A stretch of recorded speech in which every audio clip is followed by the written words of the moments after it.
Casey limped to the finish line as everyone cheered. In a hallucination, she saw deceased Iola and suicidal Marlon throwing her a ghost party. Casey was overjoyed.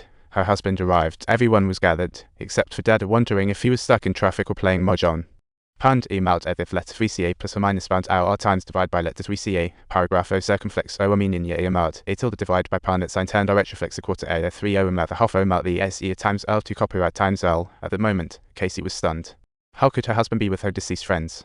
Was this a ghost gathering? Actually, Paul suffered a heart attack after leaving the insurance company. Casey stared in fear at the obstacles in her hallucination, greedily backing away, only to see a woman playing ball on the frozen pool, who hilariously fell into the freezing water. She was lost, unable to find the exit. Her husband rushed to save her, accidentally dropping the defibrillator remote, and their dog, like a curious child, pressed a button. Paul rushed to the pool's edge and was suddenly zapped, while Casey struggled in the water, but luckily, her son Adam came flying in like Superman. Subtitle, he threw a hose, pulled Casey up. They hugged tightly, lucky and unlucky, a melodramatic pair.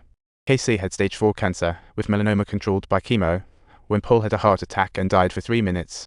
Now they had to carry the defibrillator remote daily, truly like a pair of high-risk travelers. Casey worried incessantly about her son, so she sought her brother, hoping to be Adam's guardian. Paul's survival was a miracle. She started crafting her life story as a major class project, secretly turning the scar on her back into a cool symbol. On Valentine's Day, they attended Joey's cancer survivor workshop, a day for bold moves. Upon entering, they found 2 backpacks filled with rocks on the table. What a literal representation of life's burden. A card instructed them to carry it at all times, like an upgraded version of sharing the load. Holding up a pair of red high heels, Joey spoke of his positive outlook. It was like reverse advertising. The first activity, kangaroo dancing. Joey cheered for laughs, but Casey tried a few steps, then slipped back to her room. She thought laughter couldn't cure cancer. Then the second activity began. Everyone danced, and Paul shook his head till dizzy. However, Casey simply dropped her backpack, as all of this was just way too crazy. Yet Joey laughed and remarked that this was the very true essence of the seminar, the joy of being out of control.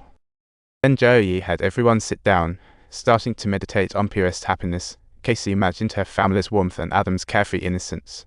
Plus, memories of her younger self holding Adam. Casey opened her eyes happily, as if she had found hope to continue living.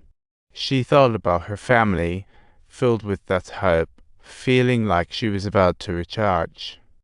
She told her husband she wanted another child, like starting a second child carnival.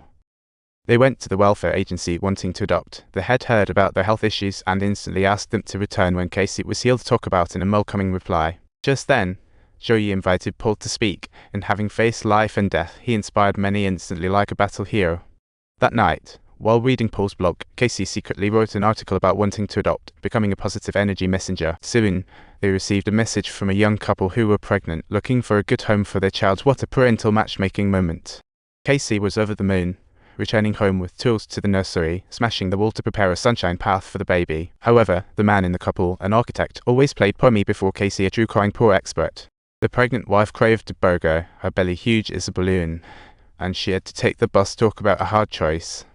Casey handed him a check, thinking it was a kind of compensation, ready to show her maternal instincts to bring hope to the child. Meanwhile, Adam joined a charity event. Casey, seeking peace with her son, packed a big box. Her love was boundless.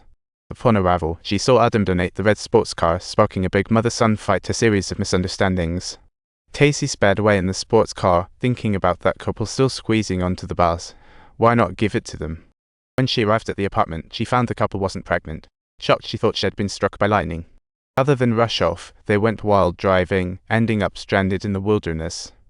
Casey, looking annoyed, prepared to give them the car but accidentally exposed their lies when switching seats. In anger, Casey kicked one, pulled out a gun, and made them strip. After giving them a lesson, she left them with the warning.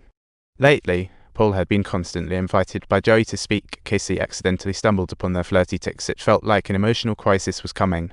She confronted Joey, and just as tensions rose, he arrogantly turned away, only to be hit by a bus. Really divine intervention. Soon the family went to Spain. Paul gazed at Joey's poster, not heart disease this time. Their relationship fell into crisis again. Casey accompanied her son to church, contemplating a breakup for a while. However, Adam replied, and Casey's feelings were complicated. It was like a sensation stuck in her throat. With no one to lean on, she went to the cemetery, and when Dr. Sherman called with news, her face turned pale. She found her brother Sean, deciding to challenge her fear of diving, but she swam further away. The current pulled her away. Her mate panicked, but Casey got caught in a fishing net. A curly-haired fisherman rambling in a language she didn't understand. She used her just-learned local language to tell him she wanted to go home.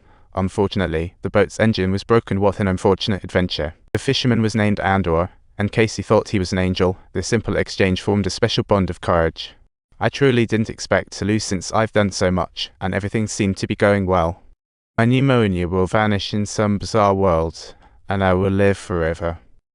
Everyone around is busy with their lives. This is the first time inventing, feeling like him, not just talking but challenging destiny. But life must go on. Don't forget to subscribe to my channel, so we can create more joyful moments together.